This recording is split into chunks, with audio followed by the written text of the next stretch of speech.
علی بھائی پہلا سوال انتہائی کریٹیکل ہے۔ عموماً اہل تشیع حضرات کی جانب سے بات اٹھائی جاتی ہے کہ ایک طرف تو اہل سنت حضرات ام المومنین سیدہ عائشہ رضی اللہ تعالیٰ عنہا کو اتنی رسپیکٹ بھی دیتے ہیں اور جنگ جمل کے حوالے سے ان کے حق میں اجتہادی غلطی ہونے کو دلیل بنا کر ایک اجر کی بشارت بھی دیتے ہیں، جبکہ دوسری طرف انہی سیدہ عائشہ رضی اللہ تعالیٰ عنہا کے قاتل امیر شام معاویہ ابن ابی سفیان کو حضرت اور رضی اللہ تعالیٰ عنہ کے القاب سے بھی نوازا جاتا ہے۔ کیا اہل سنت کا یہ دوہرا معیار منافقت پر مبنی نہیں ہے؟ دل پر ہاتھ رکھ کر انصاف کے ساتھ اس سوال کا جواب دیں۔ دیکھیں میرے بھائی، میں بار بار کہتا ہوں کہ ہم ہیں قرآن حکیم کی روح سے جو بات ہوئی ہے، اولو العلم قائما بالقسط، اہل علم انصاف پر قائم، ٹروتھ لور، سچائی سے محبت کرنے والے۔ تو ہم سے کوئی ایکسپیکٹ نہ کرے کہ ہم یعنی کسی مکتبہ فکر کو سپورٹ کرنے کے لیے سچائی کے اوپر پردہ ڈال دیں گے اور حق سے اناد کریں گے۔ اس سوال کا جواب دینے سے پہلے میں ایک بیسک ٹرم آپ لوگوں کے سامنے تھوڑی ایلیبوریٹ کر دوں۔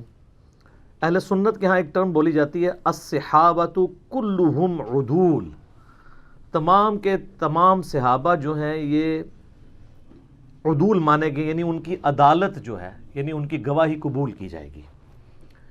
اس سے مراد قطعاً اہل سنت کا یہ موقف نہیں ہے کہ صحابہ کرام علیہم رضوان سے غلطی نہیں ہو سکتی۔ اس سے مراد صرف یہ ہے کہ روایت حدیث میں وہ عادل ہے۔ حدیث کا جب معاملہ آئے گا تو تابعی پہ جرح ہو سکتی ہے، تبع تابعی پہ ہو سکتی ہے، صحابی حدیث کے معاملے میں جھوٹ نہیں بولتا تھا، اور اس کو آپ بڑی آسانی سے سمجھ سکتے ہیں۔ آج دنیا میں کوئی گناہگار سے گناہگار شخص بھی آپ لے آئیں، اس سے کہیں کہ 1 ارب روپیہ لے لو، نبی علیہ السلام کو گالی دے دو، نعوذ باللہ، کوئی تیار ہوگا؟ چاہے وہ بے نمازی کیوں نہ ہوا۔ اسی لیول کا ایک گناہ صحابہ کرام میں کوٹ کوٹ کے نبی علیہ السلام نے بھرا تھا، جو حدیث متواتر ہے، بخاری اور مسلم دونوں میں حدیث ہے، اور مسلم کی پہلی حدیث ہی مولا علی رضی اللہ تعالیٰ عنہ علیہ السلام سے یہی ہے کہ جس شخص نے میری طرف جھوٹی حدیث منسوب کی وہ اپنا مقام دوزخ میں دیکھ لے۔ صحابہ کرام سے بڑی غلطیاں بھی ہوئیں، لیکن یہ غلطی ان سے نہیں ہوئی ہے کہ انہوں نے نبی علیہ السلام پہ کبھی جھوٹی حدیث باندھی ہو، کیونکہ ان کو پتا تھا کہ اگر ہم نے یہ کام کیا نا، باقی تو شاید ہمیں معافی مل جائے، ادھر ہمارا کوئی ظاہر ہے نبی علیہ السلام کے اوپر ہی تو تکیہ تھا۔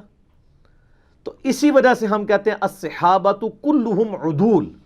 یہ جو شیعہ اہل سنت کا مذاق اڑاتے ہیں اور کہتے ہیں کہ یہ صحابہ کو معصوم مانتے ہیں، اور بعض کا سنیوں کی تقریریں بھی اس قسم کی ہوتی ہیں، تو وہ معصوم نہیں مانتے، ہم ان کہتے ہیں ان کی عدالت قائم ہے، ان روایت حدیث میں ان کو قبول کیا جائے گا۔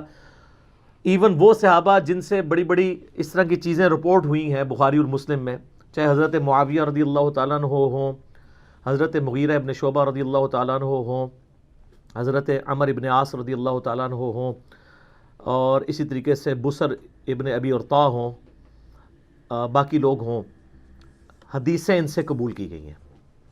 حتیٰ کہ میں آپ کو بڑی حیران کن بات بتاؤں، آپ سنن نبی داؤد کھولیں، انٹرنیشنل نمبر کے مطابق 4129 نمبر حدیث ہے، امام ابن سیرین تابعی المتوفہ 110 ہجری یہ حدیث روایت کرتے ہیں، اور حدیث روایت کر رہے ہیں حضرت معاویہ سے رضی اللہ تعالیٰ عنہ۔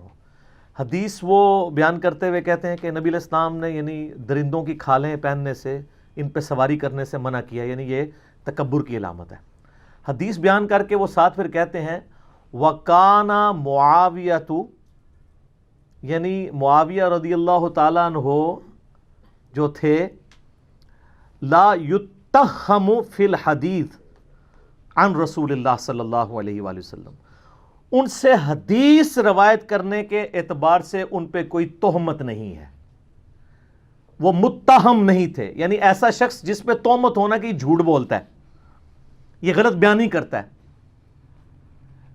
تو حضرت معاویہ رضی اللہ تعالیٰ عنہ پہ اس حوالے سے پولیٹیکلی ان کے بارے میں کافی ساری چیزیں ملتی ہیں، اور بڑی یعنی وہ دل خراش چیزیں ہیں۔ وہ میرا کربلا والا آپ ریسرچ پیپر پڑھ لیں، میں اینڈ پہ انشاءاللہ تعارف بھی کروا دوں گا تو آپ کو پتہ چلیں گی۔ لیکن ابن سیرین کہہ رہے ہیں کہ وَقَانَ مُعَاوِيَةُ لَا يُتَّهَّمُ فِي الْحَدِيثِ، حدیث کے معاملے میں اس سے کوئی جھوٹ بولنا ثابت نہیں ہے، باقی زندگی میں ضرور اس سے کوئی ایسی غلطیاں ہوئی ہیں، غلط بیانیاں بھی ہوئی ہوں گی، حدیث اس نے کوئی بیان نہیں کی جھوٹی۔ تو اب یہ حضرت ابو بکر، عمر، عثمان و علی رضی اللہ عنہم اجمعین و علیہم السلام اجمعین سے جب تابعین حدیثیں بیان کرتے تھے تو اس طرح تو نہیں کہتے تھے کہ ان پہ کوئی تہمت نہیں ہے جھوٹ بولنے کی. حضرت معاویہ رضی اللہ تعالیٰ عنہ کے بارے میں ان کو کیوں بولنا پڑا؟ اس کے لیے آپ ہمارا کربلا والا ریسرچ پیپر نمبر 5B پڑھیں، اس کا تعارف ہم آپ کو اس سوال کے اینڈ پہ کروائیں گے تاکہ آپ کو حقائق کھل کے سامنے ہیں. حدیث کے معاملے میں تو کوئی تہمت نہیں ہے، باقی زندگی میں پولیٹیکلی ان سے کئی ایک چیزیں ہوئیں، ان پہ ہم بس یہی کہہ سکتے ہیں انا للہ و انا الیہ راجعون. البتہ یہ جو حضرت معاویہ رضی اللہ تعالیٰ عنہ پہ تہمت لگائی گئی ہے کہ انہوں نے سیدہ عائشہ کو قتل کروایا تھا، یہ کوئی روایت اہل سنت کے ہاں نہیں ملتی. شیعہ کے ہاں بھی ایک من گھڑت روایت ملتی ہے کہ سیدہ عائشہ کے سفر کے دوران جو راستہ تھا وہاں حضرت معاویہ نے کوئی بڑا سا گڑھا کھدوایا اور اس کے اوپر گھاس پھوس ڈال دی، پتہ ہی نہ چلے. تو حضرت عائشہ سلام اللہ علیہا جب وہاں سے گزریں تو وہ اپنے اونٹ سمیت اس میں اوندھی جا کے گریں اور وہیں پہ وہ شہید ہو گئیں. لیکن یہ بالکل جھوٹی روایت ہے اور اس کی کوئی سند موجود نہیں ہے. ایون اس دور میں آپ کو پتہ ہے حضرت معاویہ رضی اللہ تعالیٰ عنہ سے سخت علمی اختلاف رکھنے والی بڑی پرسنالٹیز میں سے مولانا اسحاق صاحب رحمۃ اللہ علیہ بھی تھے، فیصل آباد والے. میں نے ان کے ساتھ 1-to-1 کوسچن آنسر سیشن کیا تھا 23 مارچ 2012 کو، 40 کوسچنز ود مولانا اسحاق. اس میں نے یہ سوال سیم ان سے بھی کیا تھا. ان سے بڑا کوئی حضرت معاویہ رضی اللہ تعالیٰ عنہ کا کریٹک نہیں تھا، لیکن انہوں نے اس سوال کے جواب میں کہا بیٹا یہ بالکل جھوٹ ہے. کوئی حضرت عائشہ کے لیے گڑھا نہیں معاویہ نے کھودا، کوئی انہوں نے جھوٹی حدیث نبی علیہ السلام پہ بیان نہیں کی ہے. یہ دو چیزیں جو ہے نا بالکل. پھر انہوں نے اس میں شیعہ کے والے سے بھی کہا کہ یہ جو کہتے ہیں نا کہ حدیثیں گڑھوائی تھیں، وہ لائیں کون سی حدیث گھڑی تھی؟ تو کوئی ایسی حدیث نہیں. یہ ضرور ہے کہ بنو امیہ کے لوگوں نے بعد میں حضرت معاویہ کو اوپر کرنے کے لیے جھوٹی روایتیں گھڑی، لیکن حضرت معاویہ نے خود ایسا کوئی کام نہیں کیا، کیونکہ حدیث کے معاملے میں وہ ڈرتے تھے. کیونکہ اگر نبی علیہ السلام سے پھڈا لے لیا پھر تو امید کی وہ کریں نہیں باقی نہیں رہے گی، کوئی آپ کی شفاعت بھی نہیں کرے گا. تو وہ ابن سیرین کا قول سنن ابی داؤد 4129 وَكَانَ مُعَاوِيَةُ لَا يُتَّهَّمُ فِي الْحَدِيثِ عن رسول اللہ صلی اللہ علیہ وآلہ وسلم. یہ یاد رکھے تو آپ کو معاملات کلیئر ہو جائیں گے. لیکن جو جنگ جمل کے حوالے سے آپ نے بات کی، میں اس کو آج سکپ کروں گا کیونکہ اس کے اوپر میری آلریڈی ویڈیوز ریکارڈڈ ہیں. حدیث حوب، کتوں والی حدیث جو ہے، اب وہ آپ یوٹیوب پہ میرا کلپ لاکھوں لوگوں نے دیکھا ہے. اور رہا اجتہادی خطا والا معاملہ بھی، اس میں نے اس میں بتایا کہ سیدہ عائشہ بعد میں روتی تھی. صحیح بخاری میں موجود ہے کہ انہوں نے کہا کہ مجھے میری سوکنوں کے ساتھ دفن کرنا، میں نہیں چاہتی کہ ابو بکر، عمر اور رسول اللہ کی وجہ سے لوگ میری تعریف کریں. بخاری میں بس اتنی حدیث ملتی ہے. لیکن المصنف ابن ابی شیبہ میں ملتا ہے کہ انہوں نے یہی حدیث بیان کرتے ہوئے، یعنی یہ بات کرتے ہوئے کہا کہ مجھ سے رسول اللہ کی وفات کے بعد جو کام سرزد ہوا ہے وہ ایسا ہے کہ میں نہیں چاہتی کہ مجھے نبی الاسلام کے ساتھ حجرے میں دفن کیا جائے. اندازہ کریں. اس پہ شیخ البانی رحمہ اللہ اس حدیث کو سلسلہ احادیث صحیحہ میں لے کے آئے ہیں اور باقاعدہ اس میں انہوں نے لکھا ہے، بڑی ڈیٹیل گفتگو لکھی ہے. انہوں نے کہا شیعہ تو 12 اماموں کو معصوم مانتے ہیں، سنیوں کی حرکتوں سے لگتا ہے یہ سارے صحابہ کو معصوم مانتے ہیں. یہ ماننا پڑے گا کہ حضرت طلحہ، زبیر، حضرت عائشہ سے غلطی ہوئی اور حضرت عائشہ بعد میں شرمسار تھیں اور انہوں نے بخاری کی اس حدیث کو کوٹ کیا، مصنف ابن ابی شیبہ کی اس حدیث کو کوٹ کیا سلسلہ حدیث صحیحہ میں انٹرنیشنل نمبر کے مطابق 474 نمبر. اور اس میں وہ کہتے ہیں کہ جی یہ اس بات کا ثبوت ہے کہ سیدہ عائشہ شرمسار تھی اپنے اس سفر کے اوپر جو انہوں نے کیا. ظاہر قرآن میں تو واضح سورۃ الاحزاب میں حکم ہے نبی کی بیویوں گھروں میں ٹھہری رہو. خیر یہ ٹاپک الگ ہے لیکن میں اس کو اس طریقے سے ایڈریس نہیں کرنا چاہتا ورنہ وہ پھر ایک آج کے ٹاپک سے وہ چیز ہٹ جائے گی. سیدہ عائشہ کو تو قتل نہیں کروایا، وہ اپنی موت خود مری ہیں اور یہ حدیثیں بخاری کی اس بات کا ثبوت ہیں کہ وہ باقاعدہ بلا کے اپنے نزا کے عالم میں وسیعتیں عبداللہ ابن زبیر کو کر رہی ہیں. حضرت ابو ہریرہ نے جنازہ پڑھایا ہے، اوپنلی مدینہ شریف میں جنازہ ہوا ہے، ہزاروں لوگ شریک ہوئے ہیں. کوئی ایسی چیز رپورٹ نہیں ہوئی ہے کہ ان کو نعوذ باللہ اس طریقے سے قتل کیا ہو. لیکن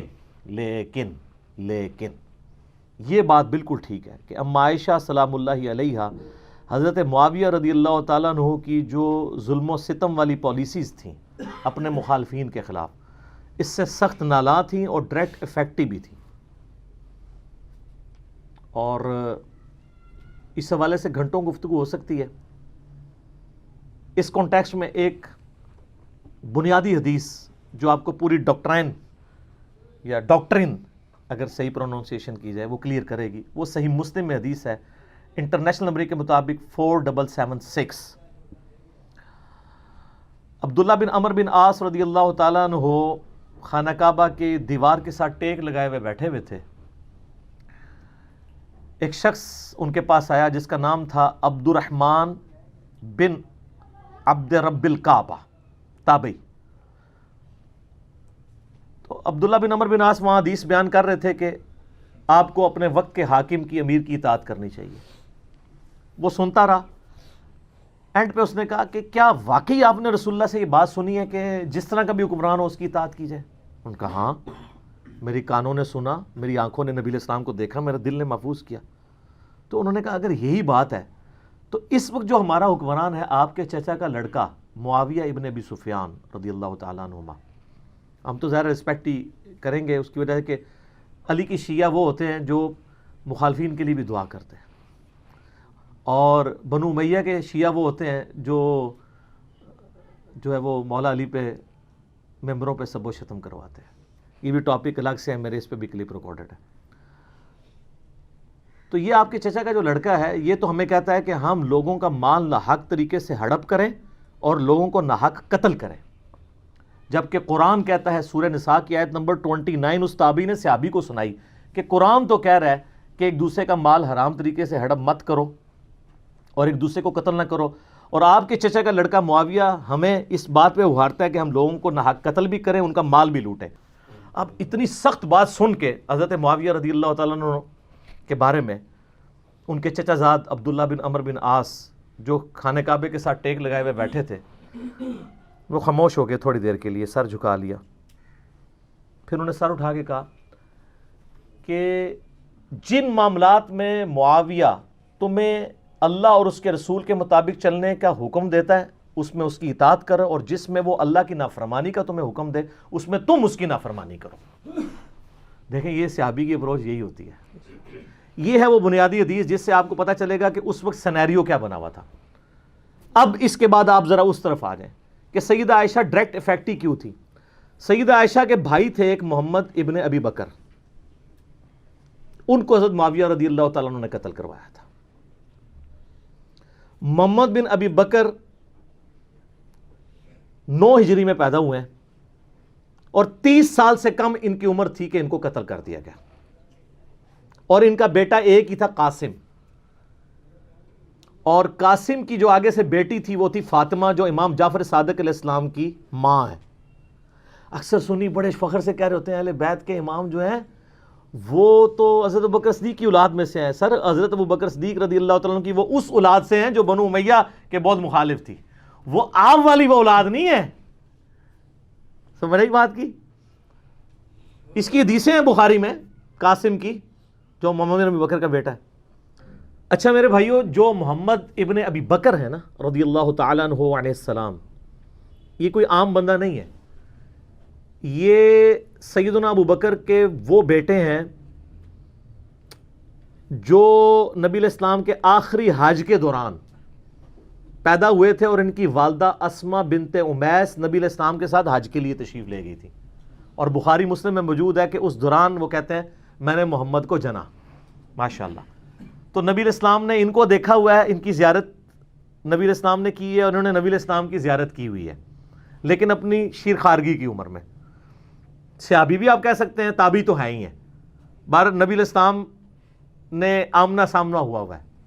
اچھا پھر سیدنا ابوبکر تو فوت ہو گئے 13 ہجری کے اندر, تو اس وقت ان کی عمر آلموسٹ 4 سال تھی, چھوٹے سے بچے تھے.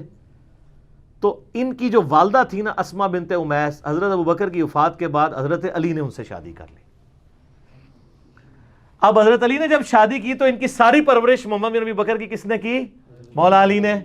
اسی لیے جنگ جمل میں اور جنگ صفین میں یہ حضرت علی کے کمانڈر تھے, اور یہی تھے جو سیدہ عائشہ کو جا کے سمجھاتے تھے حجرے میں کہ بہن تو کس طرف چل پڑی ہے. اور یہی وہ تھے کہ جب مولا علی نے سیدہ عائشہ کو احترام کے ساتھ جمل میں شکست کے بعد جب واپس مدینہ شریف روانہ کیا تو محمد بن ابی بکر کو ساتھ بھیجا تھا کہ تم اپنی بہن کے ساتھ جاؤ. تو سیدہ عائشہ کی ان سے ایک بڑا اس اعتبار سے شغف بھی تھا, یہ بڑے ہمدرد بھی تھے. تو یہ محمد بن ابی بکر رحمہ اللہ تعالی و رضی اللہ تعالیٰ عنہ و علیہ السلام کی کلیریفیکیشن اس حوالے سے ضروری تھی. اور دیکھ لیں صرف 30 سال کی عمر میں وہ شہید ہوئے ہیں، لیکن آتی دنیا کے لیے اپنا اثر چھوڑ گئے. اللہ تعالیٰ ان سے راضی ہو. قیامت والے دن اللہ تعالیٰ ہمیں ایسے اپنے نیک بندوں کا ساتھ نصیب فرمائے. آمین ثم آمین. تو ان کو حضرت علی نے اپنے دور میں مصر کا گورنر لگایا تھا اپنے دور خلافت میں. قیس بن سعد سے حکومت نہیں سنبھالی جا رہی تھی، پیچھے سے مالک اشتر کو بھیجا، اس کو زہر دے کے مروا دیا گیا دشمنوں کی طرف سے. تو محمد بن ابی بکر مصر کے گورنر تھے، تو ظاہر کوفے سے دور تھا، شام کی باؤنڈریز لگتی تھی، وہاں سے حضرت معاویہ کی چھاپہ دار جو ٹیمیں ہیں وہ حملے کرتی تھی. تو محمد بن بکر کو قتل کروا دیا، حتیٰ کہ ایک گدھے میں ان کی لاش رکھ کے اس کو آگ لگا دی گئی. استغفر اللہ. اور یہ اس کے اوپر اجماع ہے، کوئی دنیا میں اس کا انکار نہیں کرے گا. ہماری اہل سنت کی تمام کتابوں میں موجود ہے، جتنی بھی صحابہ کرام کی بایوگرافی پہ لکھی گئی ہیں، آپ چاہے وہ آپ تاریخ طبری پڑھ کے دیکھ لیں، ابن جریر المتوفیٰ 310 ہجری، تاریخ ابن کثیر کی المتوفیٰ 774 ہجری، آپ الاستیاب امام ابن عبد البر کی پڑھ کے دیکھ لیں، المتوفیٰ 468 ہجری. آپ کو ساری کتابوں میں ابن اسیر کی جو ہے اسود الغابہ المتوفیٰ 630 ہجری، جس کی شرح ابن حجر اسقلانی المتوفیٰ 852 ہجری، الاصابہ انہوں نے لکھی. 8000 صحابہ کرام کے حالات زندگی اس میں لکھے ہیں، اردو میں ترجمہ ہو کے آ چکی ہے. آپ اس میں محمد بن ابی بکر کا پڑھ لیں، ان کے ساتھ کیا ہوا تھا. حتیٰ کہ صحیح مسلم شریف میں بھی اس کا ذکر موجود ہے، انٹرنیشنل نمبر کے مطابق 4722 اشارتاً صحیح مسلم میں آتا ہے. اما عائشہ سے ایک بندہ مصر سے ملنے کے لیے آیا، تو انہوں نے پوچھا ہاں مصر کے حکمران کی کیا حالت ہے، کیونکہ اما عائشہ کے بھائی کو مار کے تو وہاں حضرت معاویہ نے اپنا حکمران لگا دیا تھا، اور مصر جو ہے وہ چھین لیا تھا حضرت علی سے. تو ظاہر ہے جو دنیا دار بادشاہ ہوتے ہیں وہ اپنے چمچوں کو نوازتے ہیں. تو ان کا ہمارا جو گورنر ہے وہ تو بہت اچھا ہے، ہمارا خرچہ پانی ختم ہو جائے خرچہ دے دیتا ہے، ہمارا اگر گھوڑا مر جائے نیا گھوڑا خرید کے دے دیتا ہے، اور اگر کوئی غلام مر جائے تو نیا غلام دے دیتا ہے. تو سیدہ عائشہ نے کہا کہ جو کچھ تم لوگوں نے میرے بھائی محمد ابن ابی بکر کے ساتھ کیا، تمہارے اس مصر کے گورنر نے اور اس پارٹی نے، یہ بات مجھے اس چیز سے نہیں روکے گی کہ میں تمہیں رسول اللہ کی ایک حدیث سناؤں جو اسی حجرے میں جہاں تم مجھ سے ملنے آئے ہو. اما عائشہ وہ پردے میں ملا کرتی تھی. اسی حجرے میں نے اللہ کے محبوب صلی اللہ علیہ وآلہ وسلم سے سنا تھا کہ آپ علیہ السلام یہ دعا کیا کرتے تھے، اے اللہ جو حکمران اپنی رعایا کے ساتھ سختی کرے تو بھی اس کے ساتھ سختی فرمانا، اور جو اپنی رعایا کے ساتھ نرمی کرے تو بھی اس کے ساتھ نرمی فرمانا. اور جو کچھ تم لوگوں نے میرے بھائی کے ساتھ کیا، یعنی وہ یہ کہنا چاہ رہی تھی کہ اللہ تعالیٰ ہی اس کا پھر بدلہ ہمیں لے کے دے گا، جو کچھ تم لوگوں نے میرے بھائی کے ساتھ محمد ابن ابی بکر کے ساتھ کیا رضی اللہ تعالی عنہما وعلیہم السلام. تو سیدہ عائشہ اس وجہ سے حضرت معاویہ سے ناراض تھی. یہ تو ایک بھائی کا آپ نے سنا. ایک دوسرا بھائی تھا، وہ تھا عبد الرحمن بن ابی بکر، اور وہ ایسا بھائی تھا کہ اس کی ماں اور سیدہ عائشہ کی ماں بھی سیم تھی. ادھر تو باپ سیم تھا، ماں الگ تھی. عبد الرحمن بن ابی بکر ہمارے سب کانٹیننٹ کے اعتبار سے سگا بھائی تھا. ویسے تو سگا بھائی ہوتا ہے جب باپ ایک ہو جائے ماں ڈیفرنٹ بھی ہو. تو اس کے بارے میں آپ صحیح بخاری اٹھا کے دیکھ لیں، 4827 نمبر حدیث ہے انٹرنیشنل نمبر کے مطابق. مروان جب حجاز کا گورنر ہوتا ہے، مسجد نبوی میں خطبہ دیتے ہوئے وہ بار بار یزید ابن معاویہ کا ذکر کرتا ہے تاکہ وہ بیعت لے حضرت معاویہ کے بعد ان کے بیٹے کے لیے. یہ بخاری کے الفاظ ہیں. اور اس کے لیے ظاہر جب وہ فضائل و برکت، جیسے یہاں بھی ہوتا ہے کہ امت کے وسیع تر مفاد میں، یا میرے عزیز ہم وطنوں، یہ وہی چیز. تو اللہ تعالیٰ نے امیر المومنین کو یہ بات سجھائی ہے. اچھا، یہ بخاری میں بھی حدیث ہے، اور یہ آپ کو ڈھونڈنا کو مشکل نہیں ہے. آپ تفسیر ابن کثیر کھول کے سورۃ الاحقاف پارہ نمبر 26 میں آیت نمبر 17 کے کانٹیکسٹ میں بخاری کی حدیث اور جتنی اور حدیثیں ہیں، یہ حدیث المستدرک للحاکم کے اندر بھی موجود ہے بڑی ڈیٹیل کے ساتھ، اور یہ حدیث سنن نسائی الکبریٰ کے اندر بھی موجود ہے بڑی ڈیٹیل کے ساتھ. اور یہ سارے کے سارے ترک حافظ ابن کثیر المتوفا 774 ہجری نے سورۃ الاحقاف آیت نمبر 17 کے کانٹیکسٹ میں ساری حدیثیں ایک جگہ جمع کر دی ہیں، بخاری کی، حاکم کی، نسائی کی، باقی کتابوں کی۔ پہلے میں بخاری والا حصہ بتاتا ہوں آپ کو۔ تو بخاری کے الفاظ ہیں، عبد الرحمن بن ابی بکر کھڑے ہوئے اور انہوں نے اس حاکم وقت کو کچھ کہا۔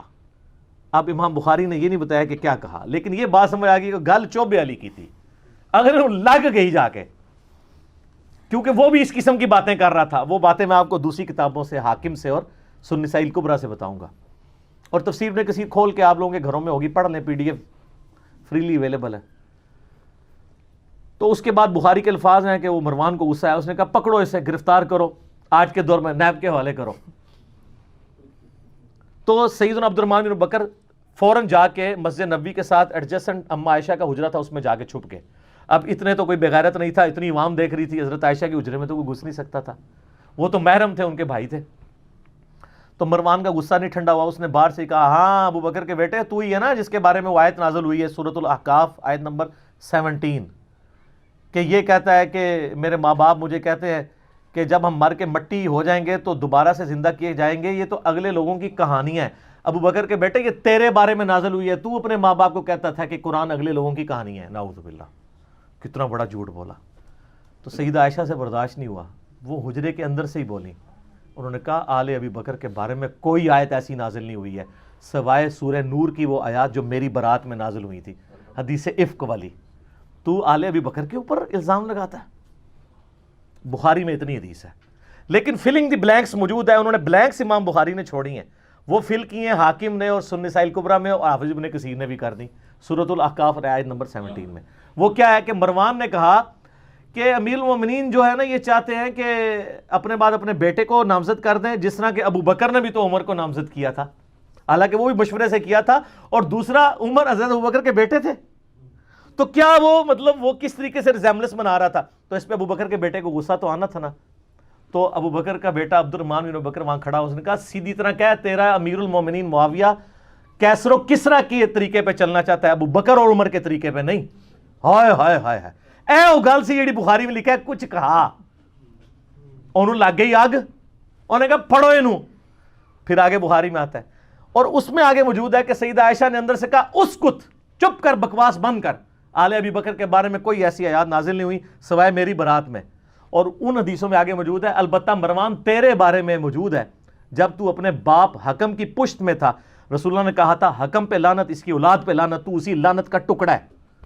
حضور نے تو پہلے ان دونوں باپ بیٹا کو حضور نے مدینہ بدر کر دیا تھا، حضرت ابوبکر کے ساتھ بڑی سفارشیں کی، حضرت عثمان نے واپس لانے کی، کوئی رشتہ دار تھا نہیں آنے دیا، حضرت عمر نے نہیں آنے دیا، پھر حضرت عثمان اپنے دور میں رشتہ داری کی وجہ سے لے آئے، اور حتیٰ کہ اپنی بیٹی کا نکاح بھی مروان سے کر دیا، اور پھر وہی گھاٹے فٹ ہو گیا۔ اسی کی وجہ سے مسلمان رعایا پھر حضرت عثمان کے خلاف ہوگی، ایک تلخ حقیقت ہے۔ یوٹیوب پہ میرا کلپ دیکھ لیں، حضرت عثمان کی شہادت کے اصلی اسباب، جعلی اسباب نہیں، جی عبداللہ بن سبا تھا، 40,000 صحابہ اس کے پیچھے لگ گئے، یعنی حضور کے تربیت یافتہ صحابہ 40,000، ایک ابن سبا نے ان کی مت مار دی، بالکل جھوٹ ہے۔ میں نے بخاری مسلم سے اپنے پمفلٹ میں، جس کا تعارف میں اینڈ پہ کرواؤں گا، یہ سارا کچھ کھول دیا ٹروتھ۔ اچھا اب ظاہر ہے جب یہ دشمنی ہو تو آپ کیا سمجھتے ہیں دشمنی ختم ہوتی ہے؟ ساری اہل سنت کی تاریخی کتابیں جن کا میں نے حوالہ دیا ہے، اس میں ملتا ہے کہ عبد الرحمن بن ابی بکر پھر جا کے چھپ گئے، کچھ عرصے بعد کسی غار سے ان کی لاش ملی، وہ لاش لا کے پھر مکے میں لا کے دفنایا گیا ان کو قبر پہ، قبر کے اندر۔ اب ظاہر ہے کہ یہ غار میں ایک بندہ چھپا ہو، وہاں سے لاش ملے تو نامعلوم افراد، چند نامعلوم افراد نے، اور وہ نامعلوم افراد کون سے ہو سکتے ہیں؟ ظاہر ہے جو اس سسٹم کے بینیفیشری تھے۔ ہم نام نہیں کسی کا لیتے، جہاں نام تھا میں نے نام لے کے کہا، جہاں نام نہیں ہے صرف نامعلوم افراد ہیں، وہ آپ کو خود پتہ چل رہا ہے کون نامعلوم افراد ہیں۔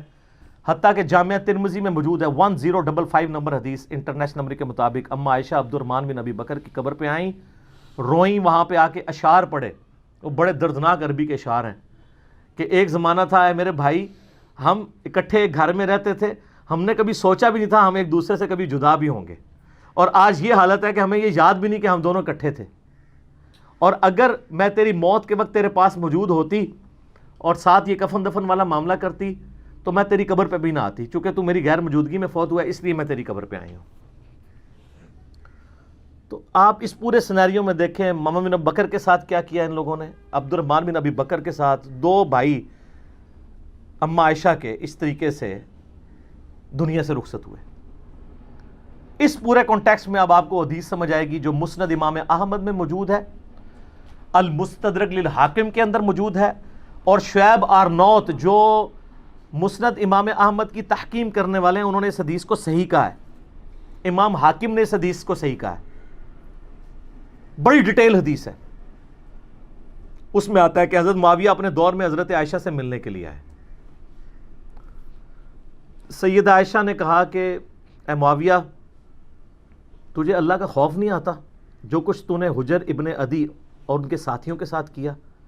حجر ابن عدی شیعان علی میں سے تھے, شروع کے مسلمانوں میں سے تھے.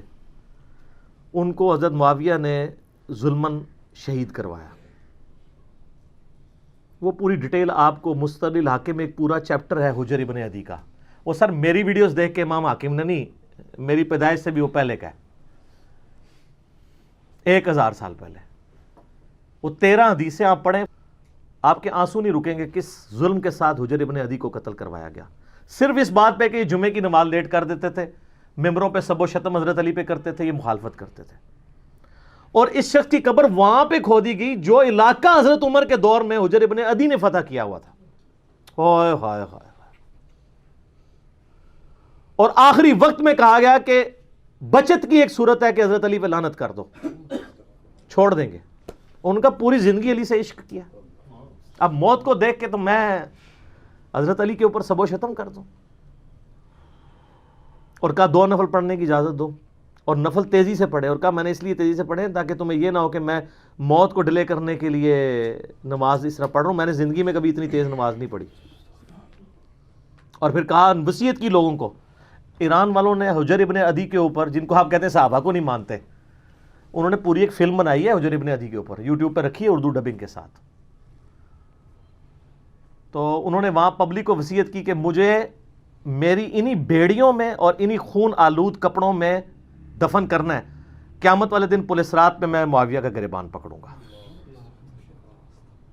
ان کے ساتھی بھی قتل کیے گئے صرف ایک ٹسل کے اندر کہ حضرت علی کے سپورٹر کیوں ہے. اب حجر ابن عدی ان کے ساتھیوں کا جب قتل ہوا, سیدہ عائشہ تو پھر بڑی دکھی تھی اس کی وجہ سے. تو حضرت معاویہ جب ملنے کے لیے آئے, مسند امام احمد المستدرک الحاکم میں موجود ہے, شعیب آرنوت نے کہا حدیث صحیح ہے.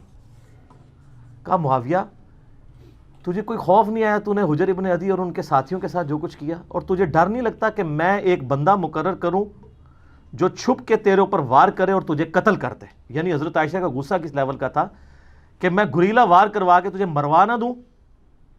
تو انہوں نے کہا کہ ام المومنین, ہم آپ سے یہ ایکسپیکٹ نہیں کرتے کہ آپ ایسا کریں گی, کیونکہ ہم نے نبی علیہ السلام سے یہ سنا ہے کہ مومن کبھی چھپ کے وار نہیں کرتا. لوگوں کو حدیثیں سنانی, کس کو؟ اماں عائشہ کو.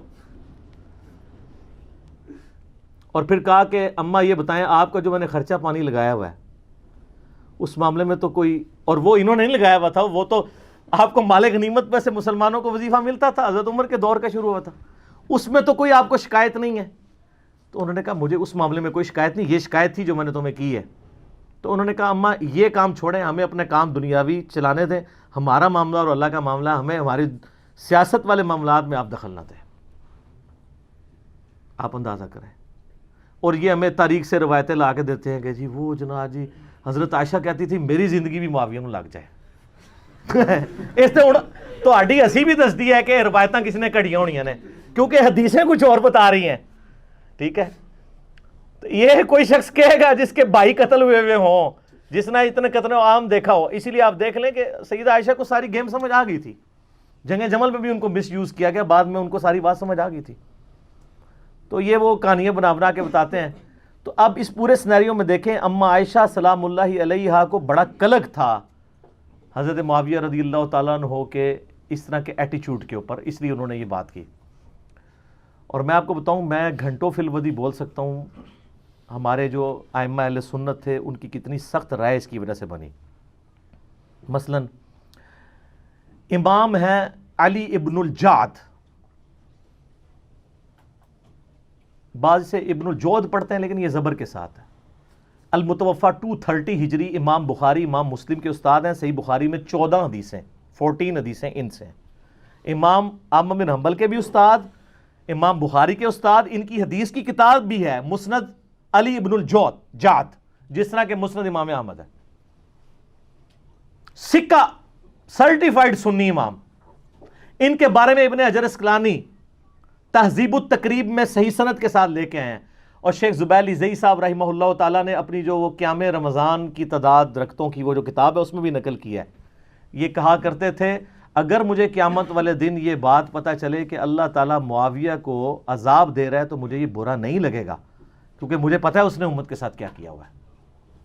وَلِعَوْذُ بِاللَّهِ تعالیٰ. لیکن ہم نے کبھی ایسی بات نہیں کی ہے.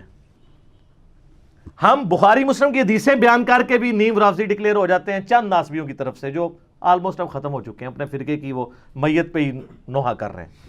لیکن اس کو وہ اہل سنت کا امام مانتے ہیں جو کہہ رہے ہیں مجھے تو عذاب کا بھی سنا تو مجھے برا نہیں لگے گا. اور یہ ایک امام نہیں سر، کئی امام. ادھر تو سب کانٹیننٹ میں حنفی زیادہ ہے نا. آپ نے امام بدر الدین عینی کا نام سنا ہوا ہے؟ المتوفا 855 ہجری. امام عینی جو ہے امام حنیفہ کے بعد چند جو بڑے امام ہیں نا حنفیوں کے ان میں سے ایک ہے، کیونکہ انہوں نے صحیح بخاری کی شرح لکھی ہے عمدۃ القاری. وہ جو عمدۃ القاری ہے نا شرح، اس میں صحیح بخاری کی ایک حدیث ہے انٹرنیشنل نمبر کے مطابق 7083، جہاں وہ جنگ صفین میں عمار ابن یاسر کے قتل کے بارے میں ڈسکشن کرتے ہوئے، بخاری مسلم دونوں میں حدیث ہے نا کہ عمار کو ایک باغی جماعت قتل کرے گی، عمار ان کو جنت اور اللہ کی طرف بلائے گا، وہ جماعت دوزخ کی طرف بلائے گی. صحیح بخاری 2812. بڑے سخت الفاظ ہیں. اس حدیث کو ڈسکس کرتے ہوئے ایک اور موقع پہ صحیح بخاری کے اندر 7083 نمبر حدیث کہ اگر ایک مسلمان دوسرے کے خلاف تلوار اٹھا لے، اس حدیث کے کانٹیکسٹ میں ڈسکس کرتے ہوئے عمدۃ القاری کے اندر جو ہے نا امام بدر الدین عینی نے جو کچھ لکھ دیا ہے نا سرکار، وہ اتنا سخت ہے. یہ میرے پمفلٹ میں ڈلا ہے کہ اس کا تعارف اینڈ پہ آپ کو کرواؤں گا. میں آپ کو صرف ورڈ بائی ورڈ وہ پڑھ کے سناتا ہوں. وہ کہتے ہیں کہ امام کرمانی نے کہا کہ سیدنا علی اور حضرت معاویہ دونوں ہی مجتہد تھے. زیادہ سے زیادہ یہ ہو سکتا ہے کہ حضرت معاویہ کو اجتہاد میں خطا لاحق ہو گئی ہو، ان کو 1 اجر ملے گا جبکہ سیدنا علی کو 2 اجر ملیں گے. اعلیٰ یہ بھی کہانی ہے. وہ بخاری مسلم میں حدیث ہے کہ حکمران وقت اگر غلط اجتہاد کرے تو اسے 1 اجر ہے اور اگر صحیح کرے تو 2 ہے. مخالفین کو تو باغی کہا گیا ہے، ان کے لیے تو حدیث ہی نہیں ہے، ادھر سے پکڑ کے فٹ کرنے کی کوشش کرتے ہیں. یہ حدیث ہی کچھ اور تھی. بہرحال تو وہ آگے لکھتے ہیں کہ یہ کرمانی نے تو یہ کہا، لیکن میں کہتا ہوں، امام عینی حنفی کہتے ہیں کہ حضرت معاویہ کو خطا کو اجتہادی خطا کیسے کہہ دیا جائے اور ان کے اجتہاد پہ کیا دلیل ہے، حالانکہ ان کو یہ حدیث بخاری اور مسلم کے حوالے سے پہنچ چکی تھی کہ آپ علیہ السلام نے فرمایا افسوس ابن سمیہ کو ایک باغی جماعت قتل کرے گی، اور ابن سمیہ عمار ابن یاسر ہے اور ان کو حضرت معاویہ کے گروہ نے جنگ صفین میں قتل کیا. کیا حضرت معاویہ اس پہ راضی نہیں ہے کہ اللہ تعالیٰ ان کو برابر چھوڑ دے، چہ جائے کہ ان کو سیدنا علی کی بغاوت پر 1 اجر بھی ملے؟ یہ حنفی سارے ٹھیکیدار بنے ہوئے ہیں نا. اے اپنے امام کے آپ ورڈ پڑھیں. اچھا، اس کے علاوہ آپ نے ایک اور بڑا نام سنا ہوگا، ملا علی قاری. سنا ہے نا؟ بڑے مشہور ہیں. المتوفا 1014 ہجری. انہوں نے مشکات کی شرح لکھی ہے مرقات المفاتیح. پوری دنیا میں ایک اتھینٹک شرح مانی جاتی ہے، کوئی شک نہیں اس میں، کمال کام کیا انہوں نے. اس میں جب مشکات میں حدیث آتی ہے نا یہ عمار کو باغی جماعت قتل کرے گی، انٹرنیشنل نمبر کے مطابق مشکات میں بھی یہ بخاری مسلم کے حوالے سے آئی ہے 5878 مشکات کے اندر. تو اس حدیث کے تحت ملا علی قاری، جنہوں نے میری ویڈیوز نہیں دیکھی ہوئی تھی، میری ویڈیوز سے بہت پہلے ان کے کمنٹس پڑھیں آپ، سنیں جی ورڈ بائی ورڈ.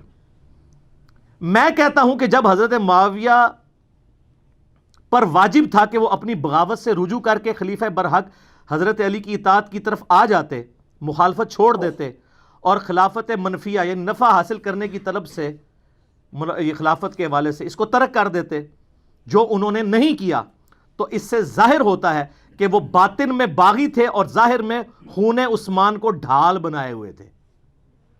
وہ کہتے ہیں گل وچ کوئی اور ہے، حضرت عثمان کا نام یوز ہو رہا تھا، اندر مسئلہ کچھ اور تھا. یہ میں نہیں، ملا علی قاری.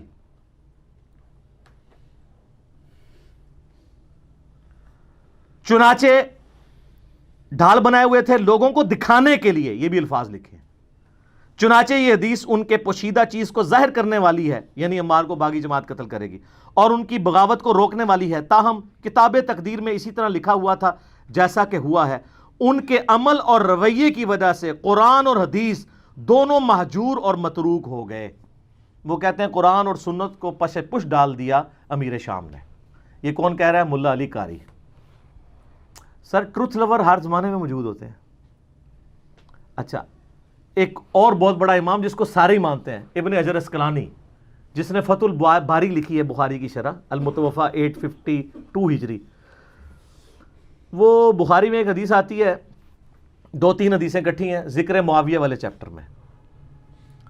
تو اس کے کانٹیکسٹ میں انہوں نے کچھ کامنٹس کیے ہیں، وہ بھی ہم نے اپنے ریسرچ پیپر میں ڈالے. میں ورڈ بائی ورڈ آپ کو پڑھ کے سناتا ہوں. میرا ایک یوٹیوب پہ کلپ بھی ہے، حضرت معاویہ رضی اللہ تعالیٰ عنہ ماموں، وہ کہتے ہیں نا وہ خال المومنین ہے. اس میں بھی میں نے یہ پڑھ کے سنایا تھا، اس میں بھی میں آپ کو پڑھ کے سنا دیتا ہوں. ابن حجر اسقلانی فتح الباری میں لکھتے ہیں، جو بخاری کی حدیث تھی نا 3766 ذکر معاویہ والی، کہتے ہیں امام بخاری نے یہاں صحیح بخاری میں حضرت معاویہ سے متعلق باب کے عنوان میں صرف ذکر معاویہ بیان کیا ہے اور فضائل معاویہ یا معاویہ کی منقبت جیسے الفاظ استعمال نہیں کیے، کیونکہ اس حدیث سے کوئی فضیلت معلوم ہی نہیں ہوتی. البتہ سیدنا عبداللہ ابن عباس کا حضرت معاویہ کے لیے فقی اور صحابیت کا بیان کرنا ہی بطور فضیلت کافی ہے. وہ حدیث یہ تھی کہ حضرت معاویہ ایک وتر پڑھا کرتے تھے. تو لوگوں نے آ کے ابن عباس کو بتایا کہ یہ تو ایک وتر پڑھتے ہیں، یعنی باقی نہیں پڑھتے ہوں گے نا، 3 ہی پڑھتے ہوں گے. تو انہوں نے کہا معاویہ کو چھوڑ دو، وہ فقی ہے، صحابی ہے. تو ابن حجر بھی کہہ رہے ہیں اس سے فضیلت اگر ثابت ہوتی تو امام بخاری اس میں باب باندھتے ہیں، اور یہ بات کی بالکل ٹھیک ہے. کیونکہ شرح معانی الاثار جسے طحاوی شریف بھی کہتے ہیں، امام طحاوی المتوفا 321 ہجری، وہ بھی ان حدیثوں کو ڈسکس کر کے اپنی سند سے ایک حدیث لے کے آئے ہیں، اور انہوں نے کہا کہ یہ تو ابن عباس نے تقیہ کیا تھا.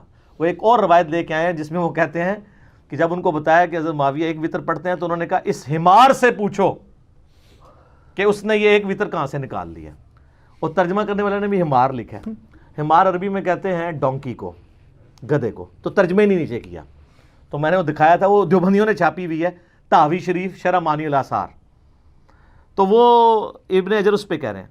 تاہم امام ابن ابی عاصم نے حضرت معاویہ کے مناقب میں ایک رسالہ لکھا. اسی طرح کا کام ابو عمر غلام اور ابو بکر نقاش نے بھی کیا، اور امام ابن جوزی نے بھی من گھڑت احادیث والی کتاب الموضوعات، موضوعات شریف، گھڑی حدیثیں، ان میں بھی کچھ روایتیں ذکر کر کے امام اسحاق کا یہ قول نقل کیا ہے کہ حضرت معاویہ کی فضیلت میں صحابی ہونے کے سوا کوئی چیز ثابت نہیں ہے. اور یہ صرف ابن جوزی المتوفا 597 ہجری نے نہیں لکھا، ابن تیمیہ نے منہاج السنہ میں المتوفا 728 ہجری یہی قول لکھا ہے ابن تیمیہ نے. اور اس کا شاگرد امام ذہبی المتوفا 748 ہجری سیر اعلام النبلاء میں انہوں نے سیم یہی قول نقل کیا ابن اسحاق کا کہ حضرت معاویہ کے فضائل میں صحابی ہونے کے علاوہ کچھ بھی ثابت نہیں ہے. وہ جو کچھ عادی مادی ادھر ادھر لے کے آتے ہیں نا، وہ سب کا کیٹاگوریکل ڈینائی کرتے ہیں، کچھ بھی ثابت نہیں. اچھا، ابن حجر اسقلانی پھر مزید لکھتے ہیں کہ یہی وجہ ہے کہ امام بخاری نے بھی اپنے استاد امام اسحاق بن راہویہ پر اعتماد کرتے ہوئے حضرت معاویہ کے لیے لفظ فضیلت یا منقبت استعمال نہیں کیا، بلکہ صرف ذکر معاویہ لکھا. تاہم اپنی گہری نظر سے ایسا استنباط فرمایا، یعنی حضرت معاویہ کو صحابی ثابت کر کے، جس سے روافظ کی بھی سرکوبی ہو. رافضی بھی دوسری ایکسٹریم پہ ہے نا، وہ ان کی صحابیت کا بھی انکار کرتے ہیں، تو ان کا رافضیوں کا بھی رد کیا اور ناسبیوں کا بھی کر دیا. اور امام نسائی کا واقعہ اس بارے میں بڑا مشہور ہے کہ انہوں نے بھی اپنے استاد، ان کا بھی استاد امام اسحاق ہی ہے، بخاری کا بھی استاد ہے، کہ قول پر اعتماد کیا اور اپنی مشہور کتاب فضائل صحابہ میں کوئی بھی حدیث حضرت معاویہ کی فضیلت کے لیے انہوں نے نہیں لی ہے. پھر امام حاکم کا بھی قصہ یہی ہے، ان کو بھی یعنی مارے کھانی پڑی حضرت علی کی شان میں حدیثیں بیان کرنے سے. اور امام ابن جوزی نے بھی عبداللہ بن احمد بن حنبل سے ان کے والد امام احمد بن حنبل رحمہ اللہ کا مکالمہ بھی ذکر کیا ہے. اور انہوں نے اب وہ کیا ذکر کیا جی، وہ لکھتے ہیں کہ میں نے اپنے والد امام بن حنبل سے پوچھا کہ سیدنا علی اور حضرت معاویہ کے اختلافات سے متعلق آپ کی کیا رائے ہے؟ امام بن حنبل سے پوچھا تو امام بن حنبل نے تھوڑی دیر سر جھکائے رکھا، پھر فرمایا میرے بیٹے سمجھ لو، ایک جملے میں سب کچھ کنکلوڈ کیا۔ علی کے دشمن بہت زیادہ تھے جنہوں نے بڑی کوشش کی کہ ان کے عیب تلاش کیے جائیں مگر ناکام رہے، چنانچہ انہوں نے متبادل چال کے طور پر دوسرے شخص یعنی معاویہ کو مقصد براری کے لیے موضوع پایا جو علی سے جنگیں کر چکا تھا، چنانچہ ان دشمنوں نے حضرت علی کے مقابلے پہ اس کو بڑھا چڑھا کر پیش کیا۔ ابن حجر اسقلانی لکھتے ہیں کہ امام بن حنبل کے اس جواب میں اشارہ ہے کہ کچھ لوگوں نے حضرت معاویہ کے لیے بے بنیاد فضائل گھڑ لیے جن کی کوئی اصلیت نہیں ہے۔ یہ حقیقت ہے کہ حضرت معاویہ کے لیے روایات فضیلت تو بہت آئی ہیں مگر ان احادیث میں سے کوئی بھی اصول محدثین پر اسنادی حیثیت سے صحیح نہیں ہے، اسی لیے امام اسحاق بن راہویہ اور امام نسائی نے اس موقف کو بڑے یقین سے اختیار کیا ہے کہ حضرت معاویہ کے لیے صحابیت کے علاوہ کوئی بھی فضیلت ثابت نہیں ہے۔ اور امام نسائی کو تو آپ کو پتہ ہے شہیدی اسی وجہ سے کیا گیا تھا، وہ کہتے ہیں نہیں کوئی ثابت نہیں ہے۔ دارالاسلام والوں نے سنن نسائی جو اردو میں چھاپی ہے اس کے مقدمے میں ان کی شہادت کا واقعہ تواتر سے ہی نقل ہوا ہے، تمام ائمہ محدثین نے نقل کیا ہے کہ امام نسائی جو ہے وہ مقتول جو ہے وہ محبت اہل بیت ہیں، ٹھیک ہے۔ تو یہ یعنی اماموں کی آپ دیکھیں کہ یعنی کہ اماموں کے کامنٹس ہیں، یہ میرے کہنے پہ نہیں۔ اور ابھی پچھلے دنوں میرا ایک کلپ ریکارڈ ہوا ہے محمد بن عبد الوہاب شیعہ، اس میں نے محمد بن عبد الوہاب کے بیٹے عبداللہ بن محمد بن عبد الوہاب المتوفی 1246 ہجری ان کے کتنے حوالے دیے؟ تلک عشرۃ کاملہ، 10 حوالے دیے ہیں، 2-3 سن لیں۔ ایک وہ لکھتے ہیں کہ حضرت علی والے چیپٹر میں اینڈ پہ حضرت معاویہ نے اہل شام سمیت حضرت علی کی بیعت نہیں کی، پھر ان کی صرف مخالفت ہی نہیں کی بلکہ ان پر قتل عثمان میں معاونت اور رضامندی کا بھی الزام دھرا مگر اللہ نے ان کو بچا لیا۔ کتنے سخت الفاظ ہیں۔ پھر وہ آگے لکھتے ہیں عمار کی شہادت کے بعد عمر ابن عاص نے تو لڑائی ترک کر دی تھی اور بہت سے لوگوں نے پیروی چھوڑ دی تھی حضرت معاویہ کی۔ حضرت معاویہ نے ان سے پوچھا کہ آپ نے لڑائی کیوں ترک کی؟ انہوں نے کہا ہم نے عمار کو قتل کر دیا ہے اور میں نے حضرت سے سنا تھا صلی اللہ علیہ وآلہ وسلم کہ عمار کو ایک باغی جماعت قتل کرے گی، معلوم ہوا کہ ہم باغی ہیں۔ حضرت معاویہ بولے خاموش رہو، واللہ تو اونٹ کی طرح اپنے ہی پیشاب میں گرتا ہے۔ یہ عرب کا محاورہ تھا کہ تجھے اگر پتہ ہے تو اپنے ہی پیشاب اس پر ڈگنا ہے۔ کیا ہم نے ان کو قتل کیا؟ ان کو تو علی ان کے ساتھیوں نے قتل کیا جنہوں نے لا کے انہیں ہماری تلواروں کے درمیان پھینک دیا، ہم تو اپنے بچاؤ میں لڑ رہے تھے جس میں وہ قتل ہو گئے۔ اس کی خبر جب حضرت علی کو ہوئی تو انہوں نے فرمایا اس طرح تو پھر حضرت حمزہ کو حضرت نے خود قتل کیا تھا کہ جنہوں نے کافروں کے مقابلے پہ حمزہ کو بھیج دیا۔ ہائے کتنی بڑی پھکی دیتی مولا علی نے، ایڈی بڑی پھکی مولا علی دے سکتے ہیں یا انجینئر علی صاحب دے سکتے ہیں۔ انہوں نے کہا اگر یہ اتنی لاجک مان لی جائے، وہ تو عمار تو حضرت علی کی فیور میں لڑ رہا تھا، تو کہہ رہے نہ وہ آتا حضرت علی کی طرف سے نہ ساڑی تلوار تھلے آگے مردا، نعوذ باللہ۔ آگے پھر انہوں نے ایک اور جگہ لکھا ہے اسی میں حضرت علی والے چیپٹر میں، بنو امیہ ان کی تنقیص اور ان کے بارے میں نازیبا الفاظ استعمال کرتے رہے۔ میں نے بخاری مسلم سے ثابت کیا ہے کہ ممبروں پر حضرت علی پہ یہ لوگ لعنت کرواتے تھے۔ صحیح مسلم 6229 انٹرنیشنل نمبر کے مطابق الفاظ ہیں لعن اللہ ابا تراب، علی ابن ابی طالب ابو تراب پر اللہ کی لعنت، نعوذ باللہ۔ انہی پر لوٹ کی ظاہر ہے۔ وہ کہتے ہیں نازیبا الفاظ استعمال کرتے رہے مگر اس سے علماء کے دل میں علی کی محبت اور بڑھ گئی، قدر و منزلت میں اضافہ ہو گیا۔ عمر بن عبداللہ بن زبیر کہتے ہیں کہ بنو امیہ 60 سال تک حضرت علی کو گالیاں دیتے رہے مگر ان کا کچھ نہ بگاڑ سکے، بلکہ ان کی شان پہلے سے بھی بلند ہو گئی۔ دین نے ایک عمارت کھڑی کی جسے دنیا نے گرانے کی کوشش کی، دنیا کچھ نہ بنا سکی مگر جو کچھ بنایا اس کو بھی منہدم کر دیا، یعنی دنیا اپنا بھی گواہ بیٹھی، حضرت علی کو نہیں نیچے کر سکی۔ تو اس قسم کی یعنی کئی ایک محدثین کے اقوال ہیں۔ اب یہ سارے کے سارے مولوی پنجے جھاڑ کے پڑ گئے پیچھے مودودی صاحب کے، حالانکہ میں بتاؤں آپ نے اس سارے ائمہ کے اقوال سنے، سب سے سافٹ لینگویج اگر کسی کی ہے تو مودودی صاحب کی ہے۔ آپ سن کے حیران ہو جائیں گے۔ مولانا مودودی نے خلافت و ملوکیت کا جو چوتھا چیپٹر ہے، 4 نمبر، چوتھا چیپٹر، خلافت راشدہ سے ملوکیت کا سفر، اس کے اینڈ پہ کچھ جملے لکھے ہیں، ورڈ بائی ورڈ سنیں۔